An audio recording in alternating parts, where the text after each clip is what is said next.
Welcome back to the channel and welcome back to another quick pick prediction video.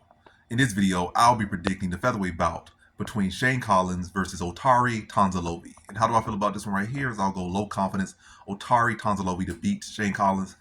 Um, yeah, Shane Collins is actually a very solid fighter. I just think with me here, it's one of those cases where I just have not seen enough from him as far as the level of opposition, but as far as his mindset, his skill set, where he's at, he's really like 25, 26. He could definitely build and develop a lot, and I already like him where he's at. I just like where Tanzalovi's at a little bit more because he fought on Contender Series for Musasa. It was a very close fight, could arguably win his way. Um, yeah, I think when overall Tanzalovi has fought at a higher level, I feel like as far as anyone that Collins has fought, I can't rate anyone that he has fought. It's like, oh, this is a super credible win, like or a credible win at all. Like it's a win, but is it like credible? It's good for building, but at the end of the day, it's a win. You can. Oh, I beat so and so. Like what? Who cares? What does that mean? Like that's for all of them. When you can't say nothing, he can't flex none of those wins at all, like in the slightest. So he hasn't really fought the best competition, hasn't beat the best competition, and yeah, the skills are there, the mindset's there.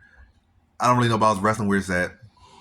Tanzalovi, as we know, has trained with Marab for a long time, and Marab even said he'd get the best of him a lot in the gym, so that's a good feather in his cap. He went to Musasa close fight.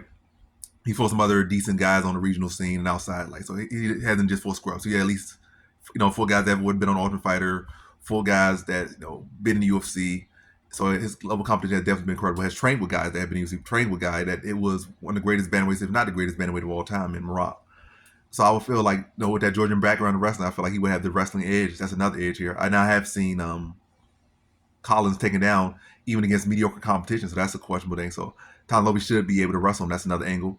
On the feet, I feel like Collins picks his shots better, but I feel like Tanzalovi's more powerful. I feel like both with the hands and the feet, he's more powerful with the kicks.